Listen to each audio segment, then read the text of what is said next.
This is a HeadGum podcast.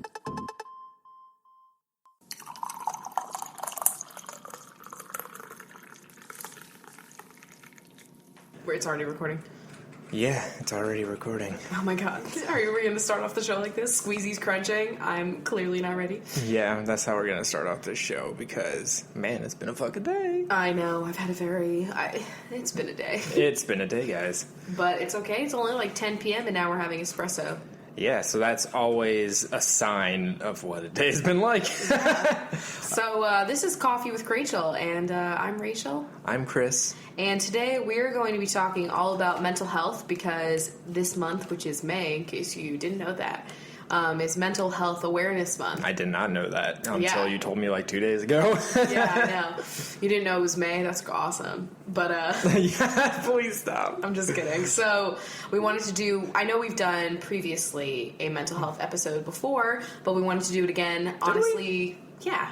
It was for something. Another similar kind of like month. Maybe it was Mental Health Week. Oh, yes. There was a week at some point. I think I even made a video about it, too. Yeah, you did, yes. I just like talking about it because it's important to talk about. But before we get into that, what are we drinking? I know we said espresso, but who's it from, Chris? Yeah, this is from Ilka, and I do not know what this bag is saying, honestly. It's in another language. Right.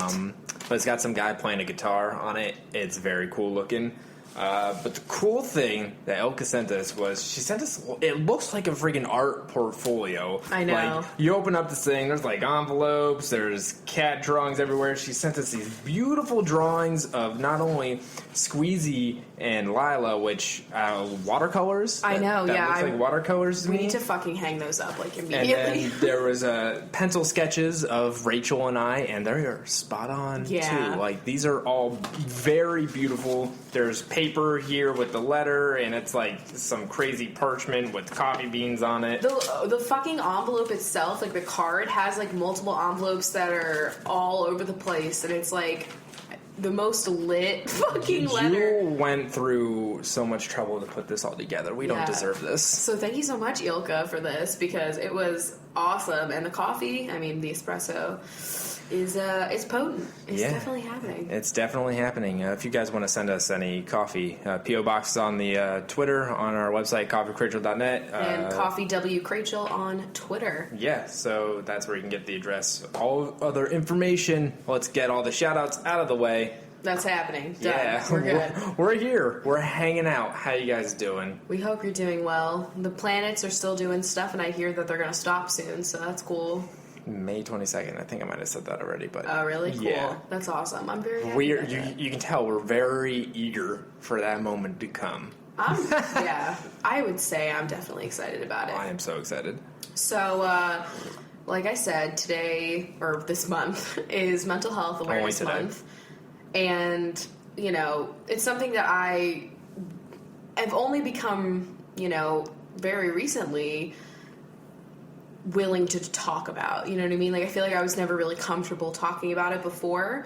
But why would you say it's not like something that you were wanting to talk about? Because I didn't know what was going on with me. Yeah. You know what I mean? Like, I didn't know what I was dealing with, and I also had done very little research about things and hadn't been reading a lot of the literature that I've read now, and it's not that, like, I have an authority to talk about it, no, like, let's be honest, but I feel like it's a very important thing to talk about because the way that it's talked about in media, movies, television is awful.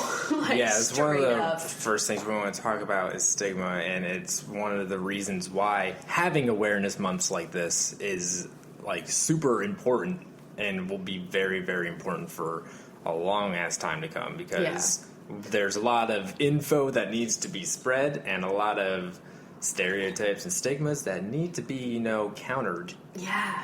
Like, for example, we recently played a video game called The Park, which we talked about before because we did an entire Twitch stream, which is up on our YouTube channel. Yes. And there's, like, randomly towards the end of the game, like, just this horrible, like, mental health fucking stigmatized stereotype bullshit plot Yeah, I did not know going in that it was going to be like that. I know, and you don't, like, that's the thing, like, now that I, like, think about it, sometimes when I watch older shows or shows that I used to watch when I was younger, I, like, see these certain, like, scenarios that happen in sitcoms all the time that revolve around therapy and medication and... I don't need to go to a shrink. Yeah, I don't need somebody to doctor my brain. You hear all this, like, derogatory-ass shit, and...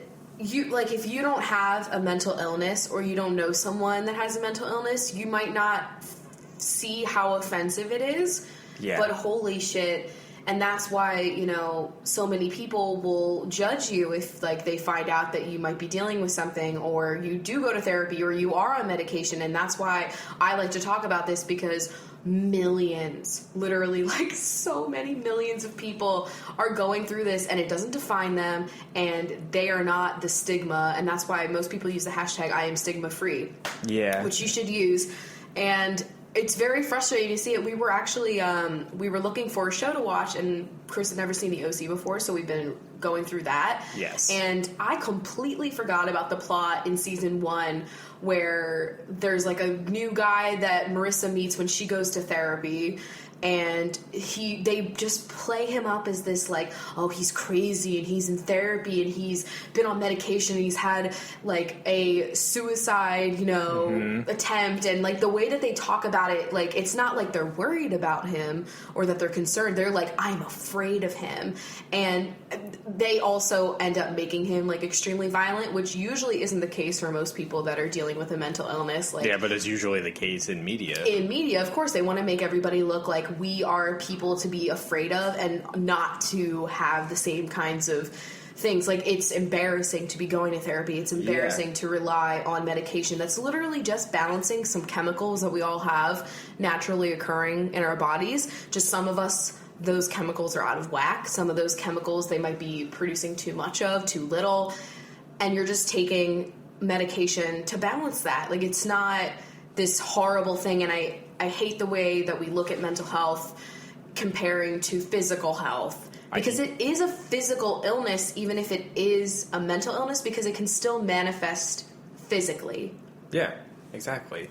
I can guarantee you watch a show, like 50% of the time they're going to talk about it. Somebody's going to say, like, they're going to lock me up in the insane asylum. Like, yeah, and I hate that. Yeah, I know, that's fucking horrible.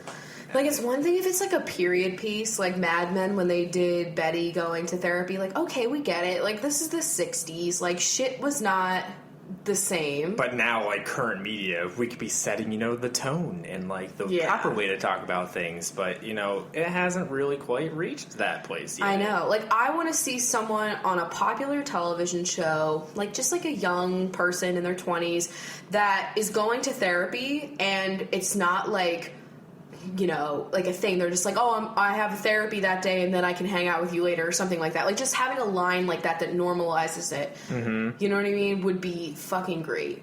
If anybody has any shows or movies where they portray, like, a mental health disorder really well or realistically or in a positive light, send it our way. Yeah, I'd love to it'd be watch. Interesting to see how they do it. Because I've yet to really see it. I'm thinking now, I just thought of on Grey's Anatomy when Bailey has, like, obsessive compulsive disorder for, like, a season or two. I forget how they introduced it and also how they got rid of it, because they were just like, okay. It's something that she doesn't deal with now, but it was brief. Yeah. And all of the PTSD that Meredith has gone through, and she did have a therapist, and that was... Also, I feel like it was a better... Like, at least they tried to portray it, like, with Hunt's PTSD and fucking Meredith's, too. Like, I feel like at least... They didn't make it feel like, but then they kind of did.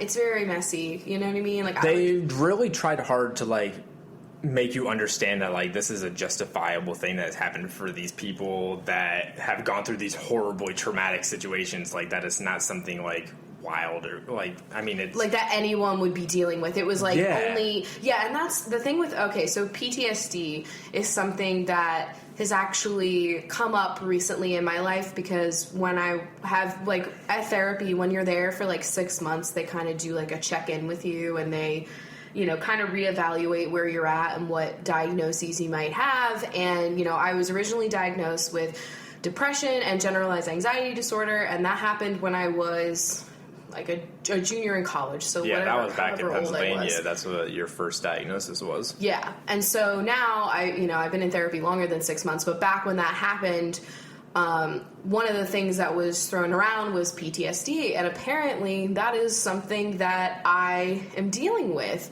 and the way that it's portrayed in media, like, you never see it the way that I'm experiencing it. Like, probably 95% of the time, it's a person coming back from war dealing with PTSD, and that's, like, totally fine. I know a lot of people that are in the armed services have PTSD. Exactly. But it's like, but they're not the only people that have it. There are other things that can happen in your life besides going to war that can cause PTSD to develop. Yeah, and so I've seen it, like, portrayed, like, in Grey's Anatomy and stuff, and I never could relate to it, and so that's probably why I never really even considered now it makes so much more sense. Honestly, when you told me that, I was like, wow, this, like, makes a lot of sense. I know. Like, one of the things, like, for instance, like, I know people, and this is something that bothers me, is, like, I get it, people online, they make fun of the whole triggers thing, which I can understand that people can overdo that, but at the same time, like, that is a word that was used for people that are experiencing,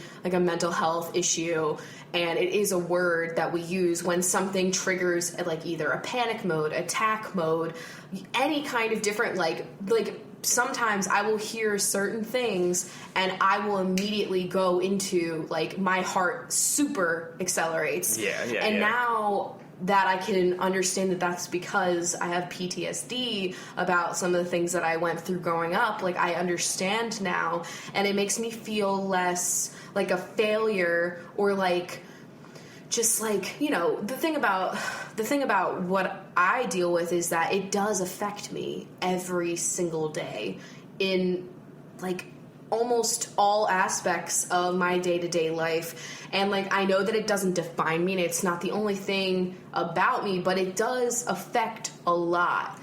And now knowing that, like, the reason why I'm reacting in these ways is not just because I'm, either just overly anxious, like, even I just thought I was, like, super anxious, you know what I mean? But apparently, like, I'm obviously anxious, but I'm also dealing with having to reset my body from reacting to certain things, like certain triggers. And so it's like one thing to, like, have a name to the face or whatever that saying is, to, like, know what it is, and there can be maybe a little bit of comfort, or, like, okay, so, like, now I know what this thing is. It's a definitive thing. It has a name. Here it is. But that doesn't, like, that's just step one. Then it's, like, the hard part is, like, looking into it and how you can move past it to help it to, deal with that. I don't even know if you can ever really move past it. I think it's just always, like, moving with it, but at a point where it's not affecting everything so severely. Yeah, a lot of mental illness is learning how to tool your life to cope with the things. It's not something that can be cured. And still have, like, a thriving life despite what you're going through in your head. Exactly. And, for me, like, having a diagnosis was, like, a relief for me, because, when you have something like this, when you might be dealing, especially depression, because depression is like, hey, here's your brain, and it's going to tell you every fear and negative thing that you can possibly even fathom about your life on a constant loop, even though that's not how you really truly feel. It's just like you can't help but have these, like, intrusive, horrible thoughts. And so putting that, like, name to it, I was like, okay, so it's not just like I am horribly, I don't know. It's just like having something to explain my behavior that I don't really necessarily like about myself makes me feel like I can at least, like, face it. Yeah, exactly. And it's not just like, well, how do I fucking change this shit, For me, I think it's really hard to see progress sometimes, because I get really caught up on the current day that I'm in, and if I'm, like, not exceeding my expectations. If you're having a bad day, maybe too, like... Yeah. Like, I can't really separate, like, if I can't get something done because I'm having trouble, like, just being, I get really down on myself for it, and I look past all of the other significant efforts that I've made. And when I look at like how I am and certain things that I'm able to do, like literally, I would say like 8 months ago, I barely left my apartment. And I know a lot of it was also because it was a new city and I was also like nervous, but I was like barely leaving my apartment. I, I wasn't doing a lot for myself independently, and it was bothering me and making me feel really like incompetent. And that's why I started going into therapy, because it's like, I really need to like handle this shit so that I can feel like liberated from all of this, and I can, go about my day and work outside and do things and get shit done and not have to like worry that I can't get it all done. And now, like, something that I could have never done before is like just chilling at a restaurant and eating by myself. Yeah.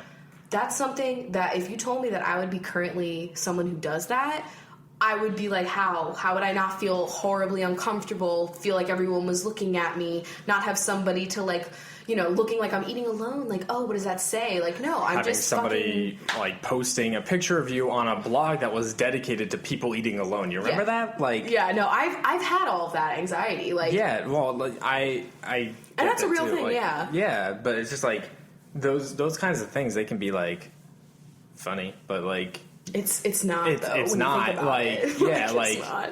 Taking pictures of anyone in public, honestly, it's one of those things like I just will not do. And I definitely did that when I was like a little kid because I was a fucking idiot. But like now, like I can't. It's just awful to do that to somebody. Like, what the fuck are you doing? But anyway, now that like I can do that, and I'm not like thinking like, oh no one's looking at me. Like I'm able to like understand that not everyone is staring at me.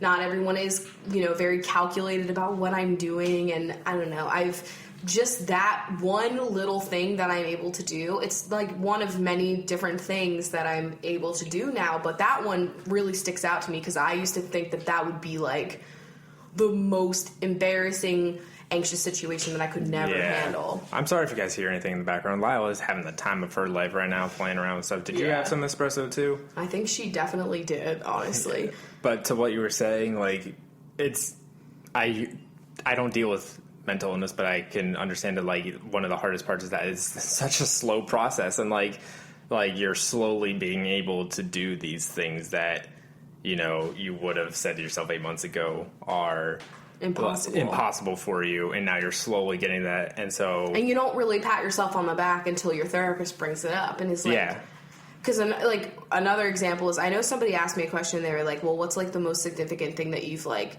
kind of understood through going through therapy? And I think one of the things is the reason why I make myself sick for other people, and I put everybody else's comfort before my own comfort and my own self. And like there's a difference between being selfless and like killing yourself over it, like like not taking care of yourself, taking care of other people before that, like, and I still fucking worry about this, and I still am not great at it, but I'm able to say no now sometimes. Yes. Not all the time, and it sucks, but it's one of the things that like I talk about a lot because it's something that like really gives me a lot of stress throughout my life, is like trying to bend over backwards for other people at the, expense of my own health. And then I just end up crashing and burning and then disappointing those people that I promised things for. And then I disappoint myself and feel like a total failure.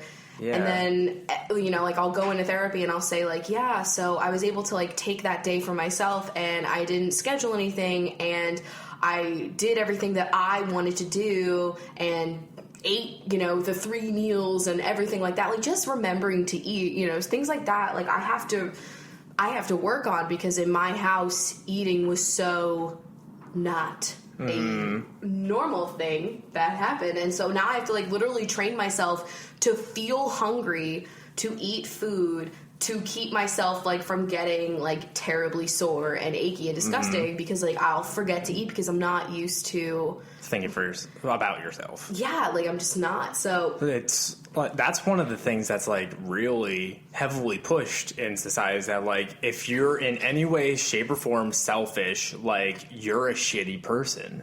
Like you're taught that you need to be like selfless all the time. Never think about yourself. Selfies? Oh man, that's so selfish. Why are you so into yourself? Like, it's like, that's one thing I just feel like society is really still does is to like push that, you know, we can't be selfish. We can't think about ourselves. Yeah. And like, I like that a lot more people are talking about self-care now. Yeah. Which makes me happy. But for me, like, self-care, like, yeah, it is relaxing or, you know, taking an actual shower and maybe like cleaning up my apartment or doing other things. But like for me, like self-care isn't just about coloring and coloring books. Like self-care to me is making sure my body is fed, making sure I can get out of bed and shower, maybe put on some clothes that I might even leave my apartment wearing, like not just pajamas. Yeah.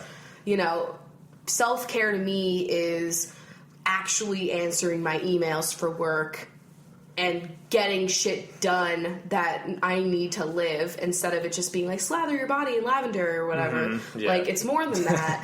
And I definitely don't feel like anyone could tell me like I'm being selfish for doing any of these things, because like I already like internally I'm like, oh my god, like, but you're right now I'm spending time like painting my nails, and I know that makes me feel relaxed because it makes me like I can focus on that task, and it takes me a long time. Yeah. But then I'm like, my brain's like, yeah, but you could be like doing this right now. You could be shooting another podcast. You could be, you know, cleaning, blah blah blah blah.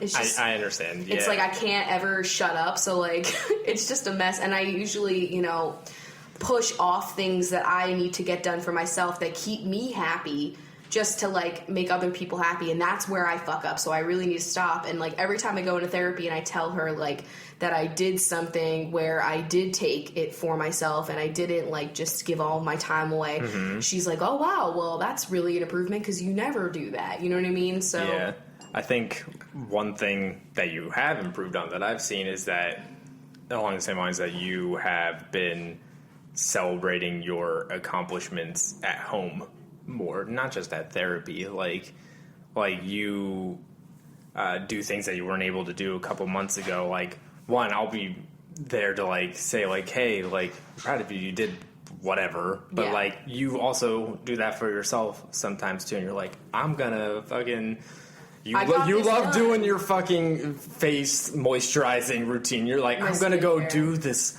crazy mass cold routine shit because I did this, and I'm gonna like celebrate that. And I think that's awesome. Like, that's great. No, you're very helpful because I will, you know, not really do that often where I like pat myself on the back for getting something done. You know, I'll be on to the next thing that I have to worry about, but you're usually there to be like, yo, I know you're already stressed about the next thing, but like, I'm just letting you know, I'm proud of you for getting that thing done. Yeah. And like, that to me is really helpful because I never had that kind of validity in my life ever. Like, straight up never had people telling me like, good job on that.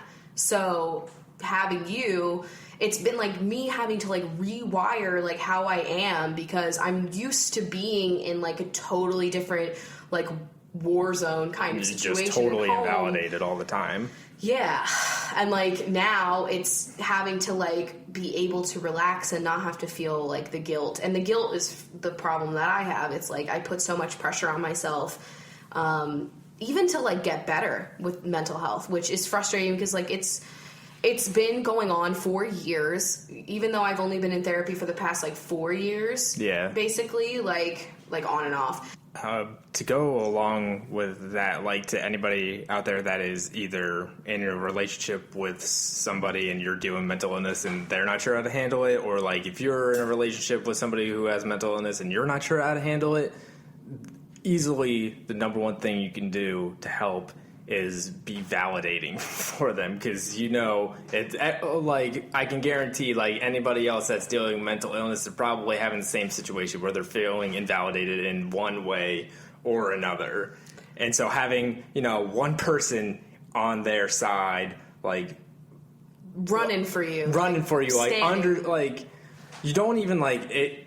It took me forever to like even like wrap my mind around the concept of depression and anxiety, because it's just like I don't. It's all over the place. Like, it is. Like, there's so many different aspects of it, and it affects a lot of different things that you wouldn't even know. Yeah, like I know what I feel when I'm sad, and I know when I'm anxious, like when I have an anxious moment. Yeah, everybody has. But anxiety, to have depression or anxiety or PTSD or anything else, like I will hopefully never deal with those things, right. and so I'm not going to know what it feels like. And so to try and understand something that you can't see unless it has physical manifestations, but like you can't really see it, like you can't see a cut or something. It's really like it's tough to wrap your brain around, but like to just sit down with your other person that you're with, try. It's really just about listening. Yeah, to like, listen. I don't ever expect you to like offer me advice, honestly. Yeah. That's the other thing. Like, when I am telling you what I'm feeling, it's a relief for me. It's a release, really, because this is something I was never allowed to talk about. Because in my house, it was like mental health is like hush hush. There's nothing, like, I was constantly told that there was something wrong with me, but when I wanted to go and seek help for it, it was like, oh my God, but we can't be caught dead, like, getting you help for this. You know what I mean? Because it's embarrassing. And, like, there were also family members of mine that dealt with mental health, and the way that I was told about it and the way that they were talked about to me, I feel horrible now being older and looking back on some of the things that I was told about different relatives that were dealing with mental health problems, and I just can't. I hope that that's not being the way that I'm spoken of, but honestly it probably is. But, like, you know, I don't want advice necessarily, because I know that I'm not really coming to you for advice. Sometimes I need your help, like, with wording of something, you know, but it's mostly just I need you to be able to, like, listen and be like, this is where she's coming from, okay. And if I have to, like, tell you something that has been bothering me, that affects me, that you might not even understand affects me as badly, or you had no fucking idea was even on my radar. Yeah. You just being able to, like, take that information from me and being like, okay, I didn't realize that this was doing this for you. I'm gonna act differently. Sometimes there's things that, like, you know, I can help with or whatever. Sometimes there's not. And, like, a lot of the times it's just, like, you know, being there to listen. And if you're in a relationship with somebody who's dealing with mental illness, the number one thing you want to do is you want to fix their problems. Like, and it can be extremely frustrating. I'm not trying to say, like, I've got the bad end here or anything like that. I feel you. But, like, it is so frustrating that, like, sometimes I can't do anything. You're a fixer, though. Like, you're the Chip Gaines or whatever. Yeah, I'm looking for the cracks in the foundation, and I'm ready. Girl, I got cracks all over my foundation. But really, I know, because, like, you just want to be like, here's the solution, because that's how you kind of roll. That's how you run. I take the problem, I look at it, I think about what's the best possible solution. I'm like, all right, here's what we're gonna do. We're gonna do this. We're gonna do this and that, and we're gonna try and fix the problem. And, you know, there's definitely things that you can help me with. Like, you know how to make my day easier if I'm already having a rough day. Like, you know how to do little things that'll just make things go easier for me. Yeah. And I really always appreciate that. I know I don't say it enough, but, like, obviously it's... And I know that it's implicit. Like, I know that, like, sometimes, like, I'm going to do these things, and I don't expect to thank you every single time I do something to help you out. But I totally... Like, I just learn along the way what the different things are, and, like... You know, learning, like, if somebody's got a trigger to, like, avoid doing whatever that is, if it's something that can be avoided. And, like, all right, so just while you were saying that, my brain immediately, like, spaced and was like, no, seriously. I saw your mind go. But, like, it's not like I was spacing out what you're saying, but it was just kind of, like, I took it in and I was like, okay, wow, like, yeah, he helps me out, and I really appreciate that, because I do. Like, that's me. And then all of a sudden my brain was like, well... Doesn't it suck that, like, you couldn't live alone, possibly, you know what I mean? Because he helps you out so much. Or, like, shouldn't you be able to live, like, completely by yourself with all of these issues? And I'm like, I immediately have that thought. Yeah, like, that's the negative side of it. It's not you saying, like, the positive side of that would be, like, wow, I'm thankful that, like, I have this support. Because, okay, yeah, maybe I could live alone. But, like, a lot of people that live alone have fucking families. You know what I mean? Like, I have my family is you. You're my support. Like, you are, like, that's why we're together, duh. Like, we're best friends, you're my support, like, we get it. But, yeah, like, I hate that. That's immediately where it goes. And I know it's not me. And my therapist is always like, whose voice is that? And I'm like, it sounds like me, but I don't know. And I hate that question because I never know how to answer, because I know she's waiting for me to be like, it's your mom. I know that's the right answer. Like, I fucking know. And she'll be like, who is it? And I'm like, well, it sounds like me. And I say that every time. And then sometimes I'll look at her and I'm like, well, who do you think it is? And she gets this, like, smug-ass look on her face. And she's like, well, I mean, of course I have my own thoughts, but what's more important is what your thought is, because it doesn't matter what I think. Classic it matters. Deflecting. Well, it's not even that. It's like she knows that, like, I have to come to it myself. I have to put the face to it, because it doesn't matter what her speculation is, because she's not me. Yeah. And she's just trying to guide me to the right area. She's fucking good. Like, I am very, very happy that I have found a therapist that I truly vibe well with, that has been giving me a lot of motivation and a lot of clarity on a lot of situations. Like, I feel like I've never been so in tune with myself since finding her. And I know that I get so many questions, you know, how did I come about it, and how do I deal with, like, having a therapist that didn't work at first? And really, like, you just got to remember that they're all there to help you, and if you're not dealing well with your current person, like, they're not going to be upset if you're like, it's not working. They want you to have the right person, because that's the number one most important thing about therapy in order for it to work. That's why everybody's there. Yeah. In order for it to work, you have to have somebody that you connect with, because it's not going to do anything if you feel like it's not, like, there's no connection. Yeah, definitely. So, one thing that I wanted to bring up too that is, like, shown a lot in media is, like, using medication when dealing with a mental illness, and probably 100% of the time it's going to be like, oh, this crazy pill popper that's taking 20 pills on Xanax. Yeah, exactly, like that. Like, and just like rich moms are the only people that have, like, funny. Okay, my parents, my mom would call it her happy pill, and, like, I still to this day don't know if she has anything. I mean, I have my own theories, but, like, you know what I mean? Like, we never talked about it. And, but it was, to me, it was like the way that my dad would bring up the medication that she was on, that I was never, like, able to see what it was. Yeah. The way that he would bring it up, it's like in a derogatory way, like, she's taking her fucking pill. You know what I mean? Yeah, like, I get that. Yeah, like, as if, like, if she was stressed out, she would take it. As if she's not enough of a human to deal with everyday life, and she's got to have this assistance. She's got to take a pill in order to, like, fucking deal with the wife. You know what I mean? Like, that's, she's not that as strong because you gotta take this medicine, when literally it's just like taking a cholesterol medicine, you know. But, like, chain smoking is, like, cool.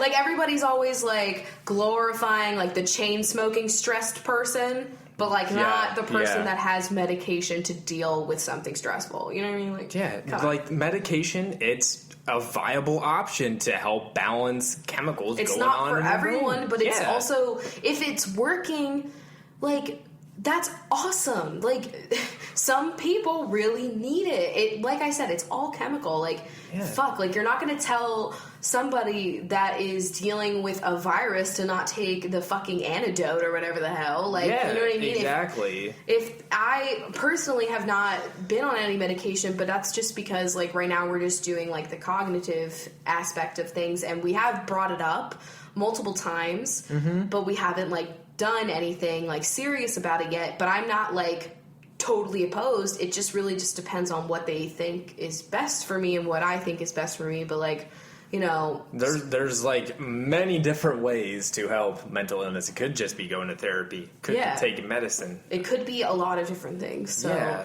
you know, whatever, as long as you're, like, safe and you're okay and you're not having any adverse side effects, or even if you're having side effects, like, there's nothing that's debilitating for you, and, like, you're having, like, you're feeling better, then that's if you are getting to the point where you need to be, where you can function and get the things you need done and stuff and be okay, that's, like, all that matters. Yeah. So I hate that aspect of media too. Yeah. It's definitely, and it's always like, oh, just like the housewives have to take a pill. Like, it's like, okay, it's more than just unhappy wives, and it's not something that's just like for the people that are just whiny and can't deal. Like, no, it's for people that need help. They always show it in like an addictive manner where like this person's like shaking, going crazy, and they like need to get their pill out, and they're shaking the bottle and they're spilling everything, and like it's always like they show it as like an addiction, and that's like real obviously intense. there are some that do have like, you know, you have to do your own research. Like, I'm not your fucking doctor, and like we all know this, but like it's just it's frustrating to see that. I mean, your medication could be smoking weed. Yeah, I know. There's medical fucking cards for a reason. Yeah, anxiety and depression are literally two of the things. And like back pain, I mean, hell, I have like everything that you could possibly, headaches, like all of it. Wisdom teeth. I still got Cramps, those fucking wisdom teeth, man. Yeah. Not happy about it. They're not really giving too much wisdom, you know what I'm saying? No, they're really not. So I guess we should get into questions. Yeah, I guess we can. There are some Patreon questions that are related to this topic. These are the binges that are helping support the show. That's patreon.com/CoffeeWithChrachel if you want to check it out. Yes. I look here for questions first. Yeah, and they literally keep the show on the air on iTunes. All right, first question. My grandma said some pretty shitty things to me on Mother's Day, and I refused to speak to her because of some of the things she said were unforgivable. My dilemma is that my brother and his girlfriend are living with her until my sweet little nephew is born in September. How do I maintain my relationship with them while avoiding the gaslighting queen? Also, Rachel, how the hell did you find a therapist after moving to a new city? Is there like a Yelp for therapists? Well, you can find them on Yelp. Yeah, I mean, you can't find them on Yelp. It was mostly, like, I'll just answer that really quickly. It was mostly just, like, Googling where my insurance was taken. And what was in closest walking distance. Also, there should be, at least on cool states' websites, like, information maybe about, like, getting mental health services. Yeah, there should be. That would be for... That would be ideal, but you know, I'm sure there's some I don't know states out there. how that is in like North Carolina. We're in Washington, so it's a pretty liberal state. Yeah, but I mean, mostly just like looking where my insurance was taken, and then I did go to Yelp and I did look for reviews, and I wanted it to be like, I wanted to have the reviews like of people that are like, yeah, I've been going here for a long time and I've been seeing the same person, and they do actually like take the time. It's not just like in and out type of shit. And in and out, getting some burgers. Yeah, that's all I want. So yeah, but it was definitely interesting. But so the other part of the question. Yes. So I mean, honestly, like my gut is like, okay, well, you can hang out with your brother, just not at grandma's, like out elsewhere. Yeah. If you can just like explain to him like what was said, maybe just so that he like understands, you know, be like, this is what she said and this was why I can't really like be around her right now. Then hopefully he'll be able to understand and like, you know, make it like less weird on everybody. Yeah, and I mean, I don't know where like you're staying and if it's like possible for them to come to you. Mm-hmm. And I know that's like, oh my god, I can't ask people to like do this. Like why do I gotta ask people to like come to me? Yeah, because that sounds sort of like selfish to like come to me instead of me going to you. But if you explain it, hopefully they'll be understanding. Yeah. And I mean, I don't blame you for not wanting to be around somebody like that's upsetting you in this way. You got to take the steps you can to just avoid those situations. And if you have to see them, like, I mean, I would just keep the focus on your brother and just, you know, kind of still try and avoid even being like, be civil, be polite, you know, but you don't have to like put a lot of effort into the relationship, if you know what I mean. Yes, you know what I mean? Like, there's nothing selfish in that. So good luck with that. I was thinking, like, I didn't really talk about Mother's Day, but, like, I just took the day for myself, and, I mean, I still did a little work, but, like, I mostly just did myself, and I did not really have any, like, crazy emotions that day, and I was very proud. Yeah, and that's, like, one of those things there's, like... There was hype, but it didn't happen. Mother's Day, like, it... You know, it affects you, and, like, that's... Jewish holidays. Yeah, just hearing, like, we're watching the OC, just, like, hearing him say Gentile, like, I'm just like, you know what I mean? Yeah. Like, it's, like, there's so many things that can affect so many people. Like, anything could affect somebody if, like, they've had a bad experience around it. So, like, It's just wild. Like on that day, like you pretty much have to stay off the internet because everybody on Facebook and Twitter and stuff is posting photos and everything. My goal is just to get to the point where I can talk about my family and like in ways where I'm like just referencing different things about my life without it being like always about this dark shit. Yes. And like being able to like even think, because like for me, I have a hard time thinking about anything positive. And that's what like we're trying to have like a breakthrough with right now in therapy, is like me being able to like every time I think about something that I enjoyed with involving them, yes, I immediately turn. It's like I'm like a Vampire Diaries. Turn my emotions off. I just like I shut off, and I immediately like she'll catch me all the time. Like I'll change the subject. I'll like just fly off into a different direction. Yeah. It's because I don't want to address it yet, and I'm not gonna lie. Like I still don't want to, and that's probably why it manifests so much in my dreams, which is why. It's rough, but like it's a process, man. I'm trying to get to the point where like it's not gonna like make me have a whole thing just to like reflect on something that wasn't horrible. That's why like because it's easier to picture everybody as just bad. Yes, but it's very gray because there were times that weren't, of course, even though there wasn't, and it's sad. I get what you're saying. Okay. All right. Next question. When I get anxious or depressed, I start sometimes lashing out, being snippy with my boyfriend, and I feel like a total asshat. How do you keep your anxiety or depression from seeping over and affecting your loved ones? I do this. Chris knows. Yes. And then you like hear the words coming out of your mouth and you feel like, I don't mean this. This isn't me. I'm just totally reacting to all of this and not having to do with you. Yes. And you know that, which is helpful because you'll even say, you're like, I know that this is this. And I know. And I usually apologize like immediately after it happens. So that's my first recommendation. It's just like when you say it and you catch yourself, you're like, you know what? This is actually my anxiety talking right now. I'm really sorry. I'm currently taking it out on you. I'm a piece of shit. I really apologize. I don't mean this. I appreciate you listening to me, but you don't have to take this. Yeah. And that's the way that I go about it. And I mean, you still like me, I think. So yeah. And that was another thing too that was really hard to like get through, is like understanding that sometimes like if you lashed out at me that like it wasn't you, and then trying to not be reactive and like lashing back.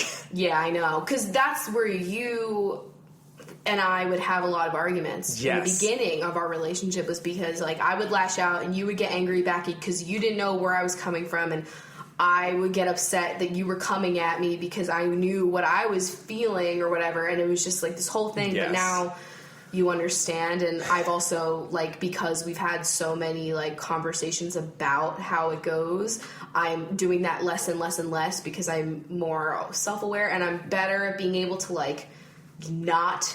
I'm better now. Like my advice to anyone is just to be like, instead of like me snapping at you or something, like lashing out at you, me just being like, I want to let you guys know right now that I'm feeling really, really aggravated, and I'm really tell not. Me that all the time. I say that to Chris. I'll be like, I'm just letting you know I am feeling really agitated, and if I really am not wanting to be mad at you right now, but I'm just, everything is not. I am literally tense. every time you were literally like, I'm not mad at you. I'm just like having a really bad time right now, and I'm just taking it out on you, and I'm really sorry. That's literally even like, before I take it out of you, I'll be like, I'm just letting you know that like my nerves are doing stuff, and like just be gentle. I'm not happy, but yeah, it sucks. That's the end of that. All right, next one. This is a two-part question. Okay. Any advice for someone living in an abusive household during college, and the best way to take care of mental health in this kind of situation? Also, do you have any communities online for people who lack or don't have any support in their everyday life? Like, for example, the anxiety subreddit, which didn't even think about that. Is that a cool place? I don't know. That's the one thing that I'm not going to lie. Like, I'm really bad about getting myself involved in online communities about these issues because I feel like, oh, no one can fucking relate to me. And it's better when I just, like, say my shit online. Like, I make a video about it and, like, it's not like I'm participating in like a community or something about it, but like it is comforting, and there are going to be people that are going to understand what you're dealing with or have dealt with the same thing. And I wish that I were more in on that kind of thing. At the risk of sounding very, like, egotistical, like, I feel like we have built a little bit of a small community between your YouTube channel and this podcast, you know. I don't know if any of you guys have connected or, like, you know. I hope so. You know, you guys feel connected with, you know, things that we talk about or things you might see other people comment either on your videos or, you know, on our shows or anything like that. You know, I like to think of us as a nice little Benchy community. I know. I just mean, like, when it comes to, like, sharing experiences of mental health, I feel like I avoid it for some reason. Like, I know that there's a lot of subreddits that I would probably find a lot of comfort reading, but I avoid them because I'm overwhelmed at the idea of me feeling a lot when I read it. And so even when I just, like, read an article about something that I'm dealing with, I'm like, damn, like, I don't know. So I wish I were better about it. First part of that question, though, was any advice for someone living in an abusive household during college and the best way to take care of mental health in that kind of situation? I guess you were, like, you know, being in high school. You weren't at home in college. I've talked about this before, but I would say getting involved always helps because you're out of your home. Yeah. And I say that, it literally saved my life in high school. In college, I'm sure it's like 50 bajillion clubs. So many. Yes. Even a job can save your life. Yeah. Me being able to focus on Starbucks and having something else to be angry about that I didn't have to think, like, I mean, yeah, like, there was a lot of anxiety that came with, like, working there, but it definitely helped. Yeah. And anything that gets you out of the house is so helpful for that. And honestly, college is, I wish that I could, like, turn back the time, but I was in a different state of mind, so I can't really fault myself, but, I mean, just focusing on, like, there's so much work to do. Like, you can always do more. There's always something that you could be doing for your schoolwork, and, like, just being able to focus on that, even though you don't want to, like, even if you it's something to think about. If you actually want to read, like, the 90 million pages that you're inevitably going to be assigned for some class or another. Or just, like, being more organized, like, organizing stuff for your school. I don't know. Like, it's just, it helps to just get really immersed in your activities and your work so that you don't have to be focusing that much on what's going on unless you're, like, seeking help about it. And then you do it, you know, that time that you designate for it. Mm-hmm. Why don't you check out what's on Twitter? Okay, well, if you want to ever ask us a question or bring up a topic, something that you want to hear us discuss, you can always use hashtag CoffeeWithChrachel on Twitter, and we will look there and see it. Unless you're binge, you know, comment on the old the Patreon page. Okay. How do you bounce back after a really harsh relapse? It's one of the most frustrating parts for me. Yeah, it's my least fave thing. I think the way that I bounce back is, like, I understand that it's not always a fucking, like, uphill climb. Like, it's literally the bumpy road. Like, it's a roller coaster. But, like, it's not just, like, just climbing a set of stairs. Like, it's Everest, and rocks are falling, and those rocks are, like, you having a really terrible day. Yeah. And I think the best way to deal with that is to be like, it's today, but tomorrow I can possibly have a little bit better of today. Like, I'm already at, like, this point, and it can't really get that much worse. Like, trying to keep that kind of optimism, even though it is difficult. But, like, just knowing that, like, you're not, like, failing. You're not, like, I don't even like to even call it relapsing, because I feel like that just makes it feel like a failure. But it's just, like, it's gonna happen, and no one can really, like, fault you for having a setback. Yeah, it's just, like, a bad day, you know? Or a bad month, or a bad year out of it. Yeah. Like, it's always temporary, which is something really important to, like, it's a mantra that I say to myself, like, this is temporary, and I keep that in mind for everything. But, yeah, it's just something that you have to, like, stop looking at it as, like, so much as a failure, but, like, just like, okay, so that's a part of my process. This is the part of my journey where I'm fucking up again. But guess what? I'm going to get right back over it. I'm going to climb up past old red boots, and I'm going to make it.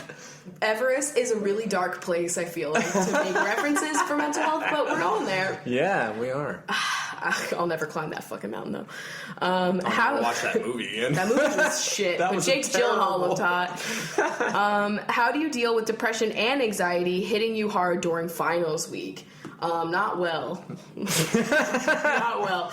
I would say, like, just knowing that everyone that you're seeing is the amount of in pain and stress as you really helps. Yeah. Like, just knowing that, like, even if you're dealing with your own depression and anxiety, like, knowing that everyone around is totally fucked this week makes me feel, like, a lot more capable and, like, okay, well, the energy in the room right now is, like, everyone is struggling and we're all gonna, like, hopefully just, like, finish it all off and be okay. Mm-hmm. So I think that kind of helps out. That's why, like, I liked being in college because, like, everyone's miserable here. Yeah. It's great. It's great. I don't deal with these issues, but I would probably also say, like, trying not to be around people that are just, like, complaining constantly, like, oh my god, finals, like, gonna have a problem, and be with people that are just, like, you know, cramming, studying. I like people that are just like, so I have this on this day and this on this day, and, like, I'm, like, a mess, but it's fine. Let's just all be in a room together and have coffee and just get this shit done. Yeah, exactly. I like people that like that study, like, even if you don't have the same classes or same majors, like, just being in a room with other people, like, also working hard on your shit just makes you feel like, okay, I can do it. I'm being held accountable for this shit. Mm-hmm. You know? I feel that. Okay. How did you first know you had depression and anxiety? Now, and that's something that, like, I still, like, am having trouble, like, trying to figure out, like, exactly when it began, because I didn't really understand any of it up until, like, my early 20s. Let's just say there was a lot of confusion in your life in between that and trying to figure out bisexuality as well. There was just, like, a lot of question marks. The girl was very I don't know what was happening. You were just somewhere. And, like, I think about it now, and, like, I definitely don't think I was a depressed child, but I definitely had a lot of anxiety growing up, and that was partially, you know, the home environment. So yes. I think it started like in elementary school, because there are things that I've thought about where I'm like, oh, okay, I see that. But the depression, I feel like, came later. But I just, like, I was diagnosed, like, when I was a junior, and that's, like, where I kind of, like, go, even though I know that I've been dealing with stuff before that. Like, I kind of, like, start there, even though it's not really that's not the starting point. Yeah, no, definitely not. But it's okay, you know, we all...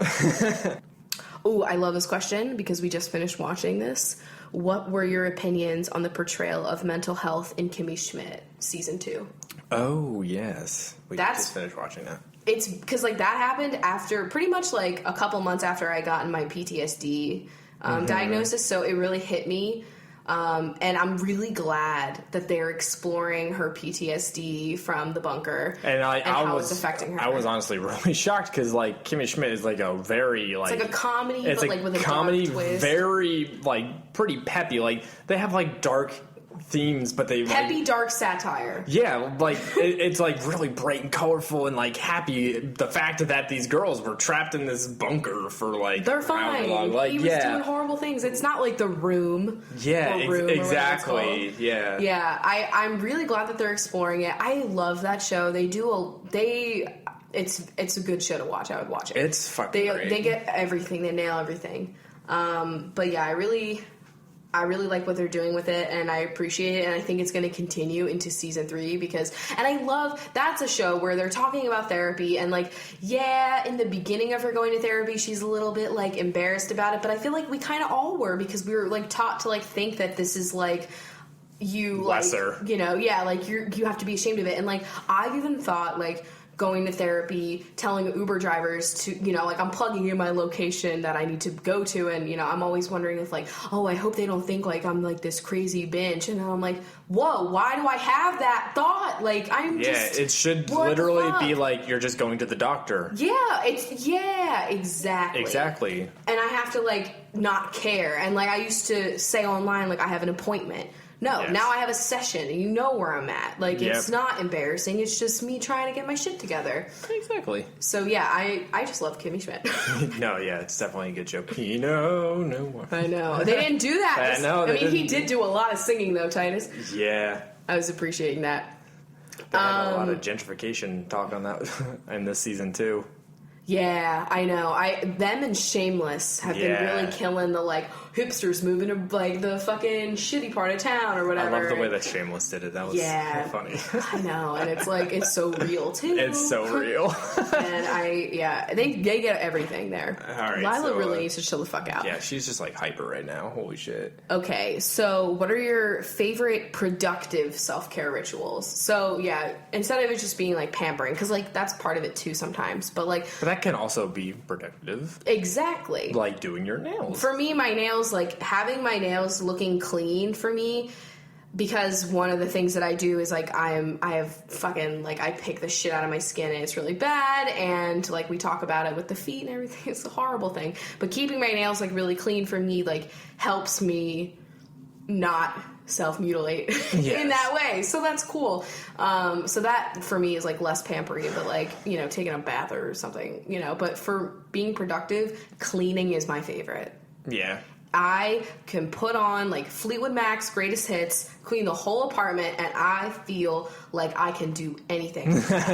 And, you know, just other like tasks that take a long time, like hanging up clothing or cleaning my makeup brushes, or, you know, making a craft, something that like is useful, or even cleaning out your computer, cleaning out your email, your hard drive, deleting all of your downloads, like or storage on your iPhone, deleting all those pictures, like anything like that I clean up makes me feel a lot better. Sometimes it's crazy. Ever since discovering like podcasts and listening to podcasts, like I could put on a podcast and do a menial task that doesn't need like too much brain input from me, and like just get lost in what they're talking about. And sometimes I might even just like space out and just be there doing things. It's just nice to have someone's voice going while you're trying to do something. Or songs if that's your thing. Exactly. Like either one. I'm cool with the Food Network playing. Like I do a lot. Oh man, Food Network all the time. Best way to get yourself out of bed. That is a tough one. Sometimes just the act of getting dressed really makes me feel like less horrible about me, you know, because like when you're in that moment where you can't get out of bed, like I know how you feel. And for me, getting dressed, if I can get there, like I will feel so much better just having known that I made that effort. And that's something that's even like especially hard for you because you work from home. Yeah. So the getting out of bed thing, I mean, for me, it's talking on the phone with a close friend will get me out of bed because I automatically do like the pacing thing. The cats get me out of bed every day. Squeezy, stop puking on the carpet. Yeah, Squeezy throwing up on everything, and just Lila being cute. Like I you know, therapy cats, you know, they're a thing. And no, honestly, they like Lila. That was one of the reasons like we like got Lila as well, because like Squeezy, not exactly he's not a lap cat, but he's not a cuddler. It's okay. But Lila, she's here for good chunky fun. Yeah, and you know, I think she definitely helped. It definitely, you know, taking care of something makes life worth living in a way, and you should want to take care of yourself. And like, if you're not at that point where like you feel like you're taking care of yourself very well, like taking care of a pet can really make your life feel like you have meaning and you have someone that you need to tend to, and someone whose life would be totally different if you were not there. And I know that's like the dark part of it that no one wants to think about, but like it's not that like they're the only reason why I have a reason to live, but they are one of many reasons I have to live. And it's, you know, it's nice to know that they like love me, you know? So we would suggest cats because, you know, you don't have to like dive into having a dog and like having a million things to do. Dogs are a very like high maintenance. You have to take them outside and stuff. And like, let's be honest, like it's just a lot for me. But yeah, anything, like I'm fucking taking care of a plant. True, yeah. Plants. Growing your own fucking herbs in your fucking windowsill or something like that, you know? Like, hell, taking care of Plant Nanny, that app, drinking enough water, like, just little things like that. Okay. What did you do if your mental health started to affect your school performance? I don't think we want to know what I did, because it wasn't probably the best. But I would say what I would have liked... Now what I would do is cut my course load. Yes, there's no shame in, taking, if you can afford it, because that's the other part. Like, the whole reason why I was in college, I was suicidal, and I knew that I needed to take a year off. Family wouldn't let me take a year off because they were paying for, whatever. And so, and also then my second, plan B was, why don't I just take like 3 classes instead of 5? So yes. I can like just do this, it might take a little bit longer, but then it's like more years, more money. And also when you take less classes, you're not like a full-time student, so you lose your FAFSA. It's like this, it's like I don't have enough money to like take care of myself, basically, you know what I mean? But I think the best thing that you can do is if you do have the means to be able to take any time off or lessen your course load, like you're not a terrible person for doing that, like recognizing that you might need a little bit extra help for yourself outside of school to get your schoolwork done. Yeah. And yeah, like seeing someone about it, like seeing a therapist is really helpful because they'll help you like with your time management and stuff. And also just, having a support group, like a friend or, significant other or like a club that you're involved in where you have people that like understand you and like can maybe give you like a push. Yeah, definitely. Or help you. Having something else to do besides just going to class would... Yeah. I would feel would definitely help. So that way, not the only thing you're doing in your life is just going to school. It really helped to work. Like, I know we hate that we had to work through college because we would have been able to focus more on school, but it was a nice break from the focus. It's like one of those things, when you're in it, you hate it, but looking back on it, it's like, I appreciate that. And I did make friends, and it was like, I could just focus on, like, serving people coffee and not having to worry about like I could worry about the spot on a dish that I'm scrubbing. That's basically what I'm saying. Let's round this off with an email question because because that's something that we can do sometimes. Okay, wait, before you get into that, someone just tweeted me this. Insane Clown Posse, hosted by Guy Fieri at Cracker Barrel. This has to be a fake event. Wait, what? No, what? That has to be a fake event. Oh my god. There is no Somebody way. Wants, is he there? Illinois. I'm annoyed that I'm not going. That cannot be real. That has to be fucking fake. That has to be That's fake. Like the trifecta. If there was a Shrek cosplay convention at the same day, then you'd know. And I'd be at that Cracker Barrel. That was just me taking a little slight turn further. Okay. Go. Hey, Rachel and Chris. I've been a hardcore listener since day one, and I've followed you guys since way back when Rachel just started as a squiggle beauty guru. I feel that squiggle. I have kind of a long question, if that's okay. Rachel, your experiences have really resonated with me, and I can relate to a lot of things you talk about with mental illness. I have awesome parents. They're just a little old school, and by that I mean my mom's favorite thing to say is happiness is a choice, which obviously, if you live with fucking mental illness, you know how invalidating and small that can make you feel. About 5 years ago, I was admitted to a teen in care patient thing for about a week because I was suicidal. It was the fucking worst, and after that week, we never really talked about it again amongst my parents. So obviously, with that being said, I have yet to get professional help after that. Because of that, I found it's very hard to communicate my feelings because I feel like my mental illness just gets swept under the rug. I'm 20 now, and I've been in a committed relationship for almost 2 years, and I have a really hard time communicating how I feel and can cause major tension in my relationship. I've never really opened up about my mental illness with my past partner, and I'm sorry, I'm losing my place here. There's a lot to say. And I feel he may not fully understand, but hopefully will be supportive, I guess. I just have a really fucking hard time opening up about it because I've been invalidated by people who just can't relate. Do you have any advice for combating that and feeling more empowered? I just want to open up about it to him so much, but I get choked up and can't formulate the words. Okay, well, if I were my therapist, I would probably tell you to write a letter. Just being able to write it all down and not having to like vocalize it. You can get your thoughts across. You can actually like really word it well, and you can get everything out there. And just like being like, hey, I'm going through some things, and I've never really talked about it to you before because I just don't really know how to say it. So I wrote it all down, and I would love for you to take the time to read this, and so you kind of know like more of explanation for some of my behavior. But I'm really trying to work on this. And I want to be better at communicating my feelings, this is why I have a tough time doing that. And, like, putting that all on a letter would be, like, the best, probably the way, if like you're having a tough time, like just talking. And so that way, you know, you can think it out and write it out. Have it concrete instead of having like words and sayings all swirling around in your mind and like getting confused about what you want to say. And like I feel like you would even have good advice for this, Chris, because even though you might not be dealing with a mental health problem, the way that you were raised, like you guys didn't really talk about your emotions in your family, and so the first like couple years of our relationship, we had a lot of arguments and just like bad times because you weren't able to talk about your feelings to me, and that's been something that you've been able to like overcome. Yeah, and I mean, part of that game with like being with somebody who could, you know, express feelings vocally and stuff like that, I guess. I'm trying to think of like how I like best.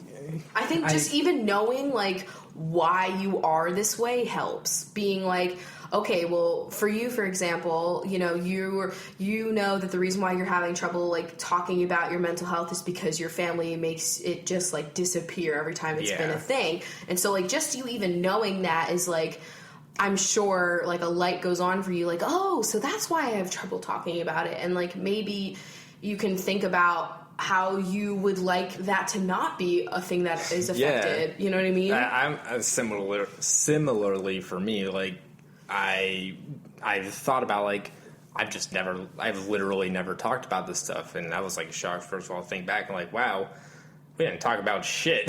Every time, sometimes me and Chris will have a conversation, and then he'll just be like, wow, that's something that I've never spoken to any of my family members about, like something. Anything. The fact that I don't even know if mental illness has any role in my family whatsoever, I don't even know if that's a thing. Girl, in my family, like, I know it runs in our family, but they're so ashamed and, like, they won't talk about it. And the people that aren't in our immediate family that are dealing with it, like, the way that my family talks about them is, like, they're, like, bad people. And it's, like, I wish that I had, like, you know, a doctor telling me, like, here's all the people in your family, this is your genes, this is what could be causing this. You know what I mean? Like, I wish, like, I don't even think, like, my family members would even go to doctors to even, like, understand what they're dealing with. So, like, I'll never know what my history would be. But that part's really frustrating. But I think, like, obviously, I think anybody that, like, is listening to somebody explain their experiences and explain their mental health, like, is not, like, hopefully the person that you're with, especially if you've been with them for 2 years, like, hopefully they'll be understanding, or at least, like, be able to, like, wrap their brains around it and not be upset about it. Like, I can't imagine anyone that would be, especially if you write it all down. You know what I mean? Like, I just really do feel like that would be the best way to do it. I would agree with that statement. But good luck. It is tough. I mean, it's just like, even like, I can imagine opening up and like admitting these things, like, you know, because I mean, it shouldn't be like you're probably feeling like, oh, I'm like admitting this weakness about me, but it shouldn't be. It's like, just you telling the person that you're spending a lot of time with, like, about your journey. And it's literally in a perfect world, it'd be like if you were telling, like, your partner, like, yeah, I have a peanut allergy, like, just something about I'm allergic to this food or whatever. Yeah, exactly. More like you're allergic to this emotion. It's true. And, like, as far as your family goes about, like, pushing it under the rug and, like, not really talking about it, I totally understand that.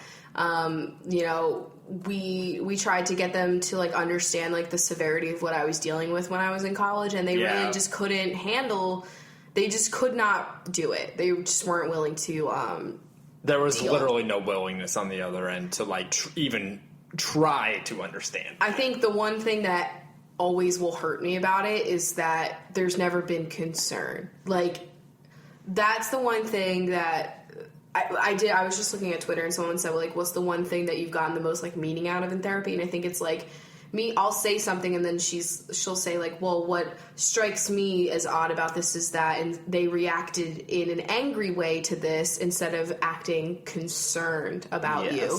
And I think that's the part of, like, the neglect, and that's why, like, I appreciate you so much, because you are worried about me. Like, and I don't want you to be, like, worried about me, but, like, you care Yeah. You fucking care about my health and my well-being. And that's lit for me. Like, it means a lot. We can't go one episode without saying lit. I know. I just can't help it. But anyway, I love you guys. Yeah, I love you guys too. I know. I get like emotional sometimes.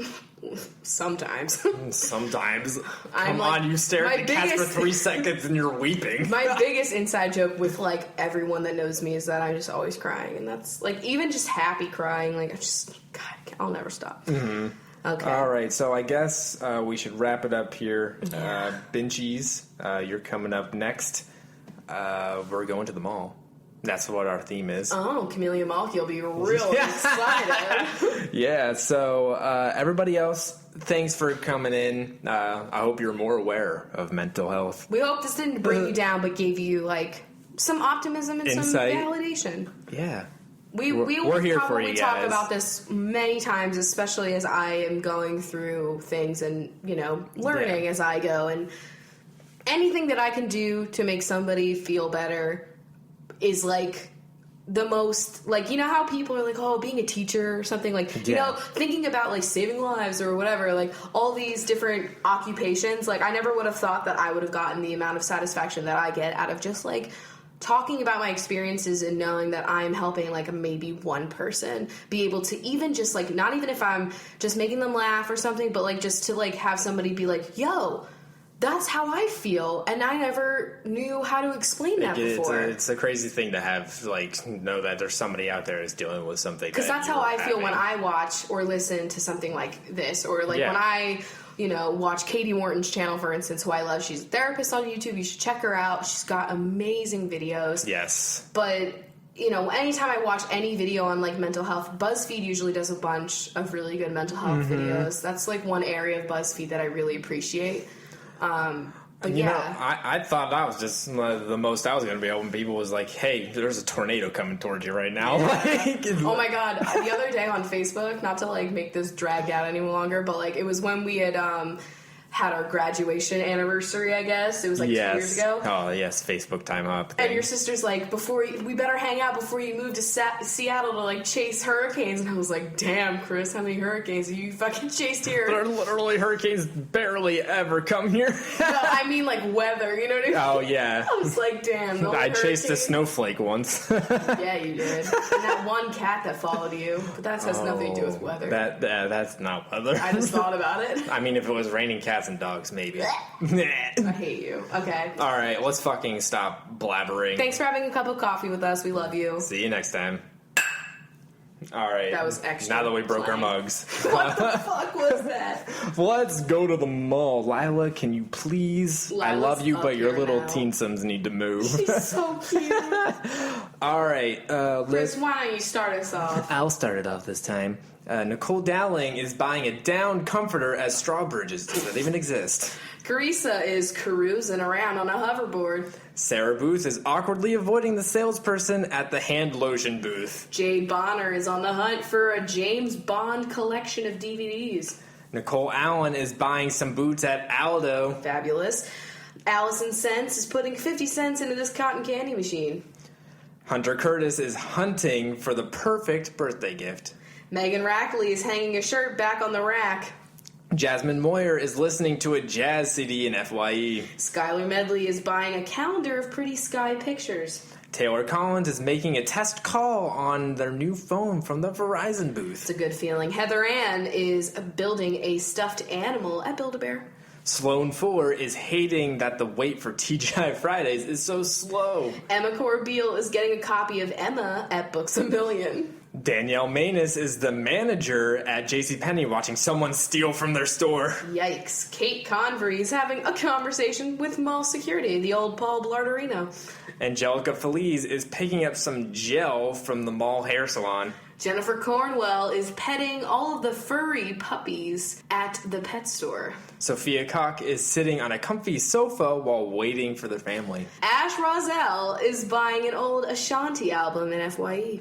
Cody Castillo is getting some stickers and Spencer's to decorate their cast. Beth Fonseca is shopping at Bath & Body Works. Get that? 3-wick. Thick wick. Cornelia Thulin is returning a sweater because it collected too much lint. Yikes. Sophie Adams is adding a lot of selfies to this iPad in the Apple Store. Jessica Comero is reading the map to find out which row Hot Topic is in. Christina Contreras is controlling one of those annoying helicopter toys. Megan Grint is taking a gander at the sale in Boscov's. Jade Holden is holding up the line at Starbucks with a large drink order. Allison Dowell is stuck in the mall after the security gates went down. Catherine Simpson simply cannot walk by Hollister because the smell knocks her out. Marlene Naj is getting a manicure at the nail salon. Gio Castro is buying a copy of Castaway from Suncoast Video. What the fuck is that? It's someplace that was supposed to go out of business but is somehow around. Blockbuster. Taylor Van Eady is trying on some Vans at Foot Locker. Cater Liriano is saying no thanks to a free sample. Rebecca O'Donnell is watching Becca products at Sephora. Me. Sammy Liston is reading the list of stores to see if there are any electronic stores. Brittany Cella is wondering if they sell cello strings at the Guitar Center. Kendall Berg found the perfect pair of shoes buried under the ugly ones. Allie McGregor thinks the McDonald's in the food court smells great. Megan Grilly is looking for grilling utensils at William & Sonoma. Chloe Killip is killing their credit card in Forever 21. Katie Hart is buying a heart-shaped box of chocolates from Gertrude Hawk. I miss those smidgens. Ian Murphy thinks this Nike store really smells like feet. Nice. Cassandra Buckout is sitting outside waiting to be picked up by their mom. Maddie Pullman is mad that their favorite store is going out of business. Amanda Marie is trying to find something at American Eagle without an eagle on it. That's a fucking task. Jane Shell is grabbing that weird hook thingy to pick up something from the top shelf. I hate having to do that, by the way. Jackie Bergiulio wishes this mall had a Jack in the Box, which I've never eaten at. Camellia Malky is in charge of all the mall cops. Pro-blart. Caitlin Whalen is really tired of this child's wailing. Hannah Neely is scooting around the mall in their Heelys. Lucy Ravenscroft is buying a shirt with a raven on it from H&M. Cody Robinson has lost their son and is having their name called over the intercom. Tegan Anderson is tasting the free samples at Tivana. Taco Roach is buying some tacos in the food court. Allison Francois is frankly not looking forward to their shift at Claire's. Too many ear piercings. Haley Cadwalder thinks the ad on this wall for Crocs is obnoxious. Sarah Seaman is sad no one is selling seafood in the food court. Maddie Kendall is mad that their coupon for GameStop expired. Dana Daly is ordering a Danish from a coffee cart. Megan Wilson had the willpower to resist getting a latte at Starbucks. Jackie Lampo is buying so many jackets at PacSun right now. Claire Wood would rather be at IKEA. Same, Claire. Kelly Adams is adding more books to their basket in Barnes & Noble. Temple Murray is at the arts and crafts store looking at some templates. Hannah Peterson is looking for William and Sonoma on the map. Jennifer Gordonier is near the Cinnabon and getting very hungry. Me. Sasha Smith is getting a fun shampoo in Lush. Sarah is staring at the wall waiting for their friends to get out of the bathroom. Bridget Dubin tried to throw their trash into the bin, but missed. Grayson Clark is a clerk at Aeropostale, endlessly refolding clothes. Yikes, they're going out of business. Oh, wow, really? Yeah, sorry, Grayson. Lynn Vance is taking advantage of the sale at Buying Time. I've been watching my videos for a while. Do you know what that Sorry. is? Hillary Gay is smelling all of the Tom Hilfiger scents. Anna Hernandez is buying a pretzel at Annie Ann's. Jennifer Holt is waiting for a friend next to a large fake fern. Courtney White is buying some white gold earrings from the jeweler. Elizabeth Doles is getting to their appointment to get dolled up at Sephora. Shelley Smith is trying to find a puka shell necklace, but not having any luck. Mackenzie Knight is staying overnight for the midnight release of a new video game. And Rachel Evans is eventually going to leave the Apple Store. All right, other benches in the mall. What are they doing? I'm going to have to say that the rest of the bencherinos are on an escalator. Oh, and they are just as tense as I am on an escalator.